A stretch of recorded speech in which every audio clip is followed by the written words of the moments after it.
What's good, world? This your main man KC4L Wrestling Takes. I have not talked about nothing. I haven't talked about Smackdown, Rampage, Collision. How many of y'all watched that garbage rigged NFL Super Bowl? That stuff was rigged through and through. I don't care what nobody got to say. Scripted through and through. All for Taylor Swift. That's all that was about. Anyway, what I think about all three shows, I really did. I'm gonna be 100% with y'all, man. I was expecting SmackDown to be good because I was looking for the main three cats. Who are the main three cats? Cody, Roman, Rock. Nobody showed up, and Cody was advertised. He didn't pull up. Neither did The Rock or Roman. Now they supposed to be there next week, so I'm assuming next week should be a whole lot better. Dakota, don't trust Dakota. Do not trust her. I'm telling you right now, don't trust that woman. This was all a master plan from behind to basically kick Bayley out. She's going to basically be the mouthpiece for Asuka, Io, and Kyrie. I'm telling you right now, like that's what the game is going. Decent tag team. I mean, you know what? I'm gonna be honest with you. I expected the four of them to actually bang. It was just a random generic tag team match, and looked like Peter Dunne and Tyler Bate about to be your next tag team champs. So you might as well pencil that in.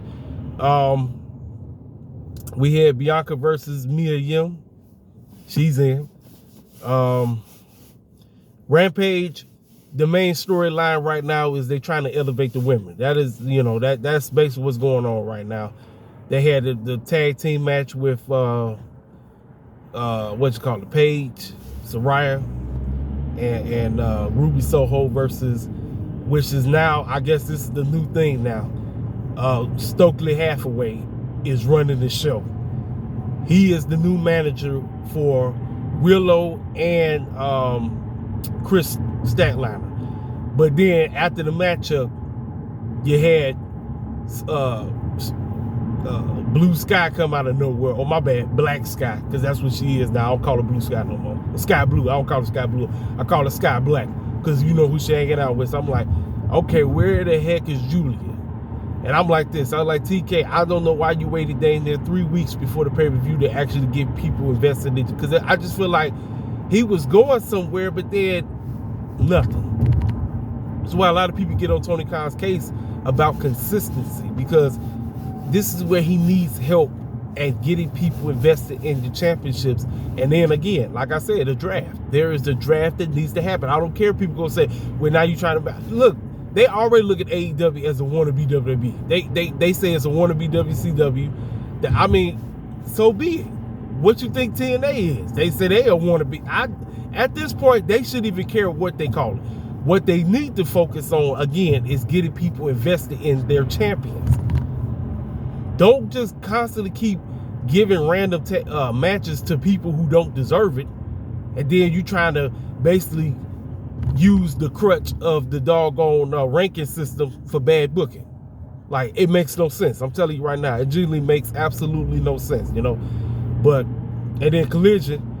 The best thing about Collision was the sit-down interview with Queen Amamana and Renee, and I loved her story. I loved everything about where she came from to the unfortunate circumstance about her father passing away. I'm really rooting for that young lady. I'm rooting for her hard. I really want to see her succeed. Like I say, AEW always gonna give you decent wrestling, but again, it's the storytelling. And then Triple H and them, I don't know why H just wants to coast right now. There's no need to coast. There's absolutely no. Now, since you built into the Elimination Chamber, you need to go hard in the paint, dude. You got to go hard in the paint. I'm tired of watching these mediocre shows that just feel, I'm like, they just there. And then, like I said, with Tony Khan's situation, he just needs somebody to get in there and help him book. That's it. And get a freaking draft, because now the championships, they're going to feel important. I'm tired of watching random matches that don't mean nothing. You know what I'm saying? But the reason, like I said, y'all, I didn't really do no reviews like that, just because, like I said, the enemy been trying to attack my body, but thank God I'm good. Like I said, sound kind of congested right now, but I mean, man, look, like I said, I'm not one of these people that's goes, oh, this is fantastic. I'm like, no, then you got the wrong one. This is why I can see why a lot of people who I associate with on the hardcore AEW side don't really get down with me like how they used to, because I keeps it 100% about what I'm watching. And then the same thing goes for the hardcore WWE heads. I keeps it 100% about what I'm watching. And what I'm watching right now is mediocre trash. Now, I did like that promo. I don't know if y'all saw it. WWE put out a promo video about what's about to happen. Now, I don't know if they're trying to tease that we getting a tag team match at WrestleMania on night 1. I don't know. I'd rather them do that bull jive at Elimination Chamber and get it out the way. Like, get that crap out the way. Do the tag team match at the Elimination Chamber. Get it out the way. Ain't nobody trying to see it. I'm not. No. Seth Rollins needs to be in a one-on-one or a triple threat for that World Championship, and then go ahead and let Cody get the championship off of Roman. That's what we need to be doing. Now, how The Rock get involved, we don't know. That's where Triple H and them are going to have to do some serious work. They had to. Big time. Outside of that, man, I ain't really got nothing to say. This is a very short video. Like I said, it's just my thoughts on all 3 shows. Like I said, I just personally wish that TK and company, now that you got Miss Mercedes on board, and it sounds like you got Okada on board, because it seemed like, I just find it funny. WWE fans or something, they funny to say. They was on board. They was like, oh, WWE finna be hot. We got Mercedes. And then with the NXT teaser video that came out about the 3 faces, everybody just automatically assumed, oh, Okada finna go join Chase U in NXT. Then the moment that word came out that Okada is about to head to AEW, WWE fans switched up real quick. Well, they don't mean nothing. I'm like, look, I get where y'all coming from, because y'all looking at Tony Khan's way of booking. But again, like I said, y'all were on board with them coming to WWE and being like, oh, this is the hottest thing since sliced bread. Now that they not going, you switch up. That's why I say the tribalism on both sides. I see, because I'm right there in the middle. I see on both sides. I see the tribalism on the WWE side because they wanted them to come through and they didn't come through. Now they hate them. Then when you got the hardcore AEW heads that say, hey, look, Triple H, I see why you said that whole Forbidden Door stuff. I say, yeah, that's great, though, but we also got to look at Tony Khan's way of booking. You should understand? I don't want them to come on board and they just feel generic and say, you get my drift?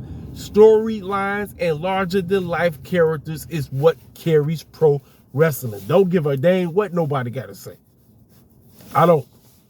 I really don't. I'm just being 100%. I'm a truth-telling pro wrestling fan. That's exactly what I am. I just tell nothing but I don't tell opinions. I tell facts.